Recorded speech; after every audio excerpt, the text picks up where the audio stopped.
स्थिति में थी। डॉक्टर अंबेडकर का एक इंपॉर्टेंट भाषण है काठमांडू में, बुद्धा या कार्ल मार्क्स, और उस भाषण को बार बार पढ़ा जाना चाहिए। बोल रहे हैं कि दोनों तो एक ही है। जो बुद्ध संघ में जो सिस्टम है, कम्युनिज्म में भी वही सिस्टम है। रविदास जी की जयंती है, रविदास जी कह रहे हैं बेगमपुरा जहां कोई गम न हो, ऐसा चाहूं राज में मिले सबको अन्न। ये बात कह रहे हैं इक्वलिटी, समानता की बात। वो सोशलिज्म कम्युनिज्म। रविदास जी बैठे हुए हैं, हम अपने लोगों को जाके अगर रविदास जी के शब्दों में समझाएं तो उसको जल्दी पकड़ेगा, समझेगा वो। कबीर का प्रेम नगर क्या है? नानक जो एक बात कह रहे हैं कि कीरत करो, नाम जपो, वंड जपो, ईमानदारी से कमाओ, भगवान को याद करो और दूसरों के साथ साझा करो, डिस्ट्रीब्यूट करो। एक्युमुलेशन ऑफ वेल्थ नहीं। तो बेगमपुरा है जहां कोई गम न हो, कबीर का प्रेम नगर है, तुकाराम के लिए पंढरपुर है, और अंबेडकर का न्याय नगर। ये सारी परंपराएं मैं ये इंडिपेंडेंट लेबर पार्टी का मैनिफेस्टो में लेकर आया हूं, और मुझे लगता है वो मैनिफेस्टो और शेड्यूल कास्ट फेडरेशन का मैनिफेस्टो बार बार जरूर पढ़े जाने की जरूरत है। इंडिपेंडेंट लेबर पार्टी अंबेडकर 1936 में बनाए,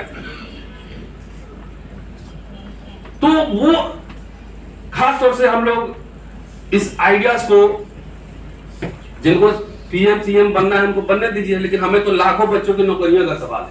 हमारे एजेंडा पे ये, हमारे एजेंडा पर ये। अब हिंदू राष्ट्र बनेगा, 2 सारथी तो बिहार में ही है, उधर चिराग पासवान है, इधर मांझी जी।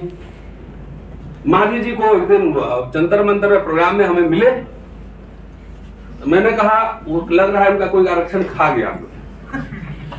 तो केक का बर्गर है, आरक्षण गया। इंटरव्यू बोर्ड में जो बैठा रहता है कहता आइए लक्ष्मण यादव जी, यादव जाकर कथा नैरेटिव जो फैलाता है। तो मैंने उनसे कहा कि ऐसा है, आप अपने कमेटी का इंग्लिश स्पीकिंग पोस्ट ग्रेजुएट एक बच्चा मुझे दीजिए, और ऑक्सफोर्ड कैम्ब्रिज में पढ़ाने की जिम्मेदारी हमारी। हम क्राउड फंडिंग करेंगे, लोगों से लेंगे और पढ़ाएंगे, तो हुक्मरान बनेंगे, है ना, हुक्मरान। तो इन हुक्मरानों को आरएसएस बीजेपी हुक्का राम बनाने वाला है। 10 साल इंतजार करिए, 10 साल। जो अनरियलिस्टिक ड्रीम्स देख रहे हैं उनको ये जरूर सोचना चाहिए।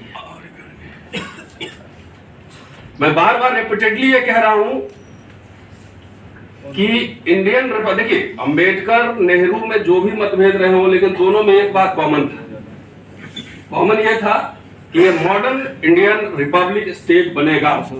डॉक्टर अंबेडकर ने स्टेट एंड माइनॉरिटी में जो कुछ भी लिखा, उनका मिनी संविधान था, जवाहरलाल नेहरू को उन्होंने सौंपा। और बाद के दिनों में देखेंगे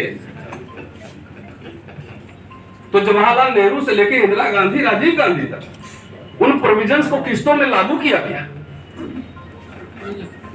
हमारे दलित भाई कहते हैं कि सारे चमचे थे, जगजीवन राम भी चमचे थे। अरे पिताजी से जाकर पूछो कि नौकरी कैसे मिली थी। पिताजी के पेंशन पे पेट्रोल डल रहा है भाई, नौकरी नहीं है, बेटी की शादी नहीं हो रही है। क्या करें, एकदम संसद और विधानसभा में पूरा कब्जा हो जाएगा। 15% वोट भी इनवर्टेड नहीं। अभी इलेक्शन हुआ दिल्ली में, हमने देखा 0.58% हुक्मरान बन रहे। तो खैर, दलित मिडिल क्लास का formation modern Indian state, Indian Republic और कॉन्स्टिट्यूशन से हुआ, और उसकी वजह से इंदिरा गांधी भी मनुवादी थी, दलित भाई। जवाहरलाल नेहरू भी मनुवादी थे, तो सीधे मनुस्मृति लागू कर देता ना, संविधान क्यों लागू करता।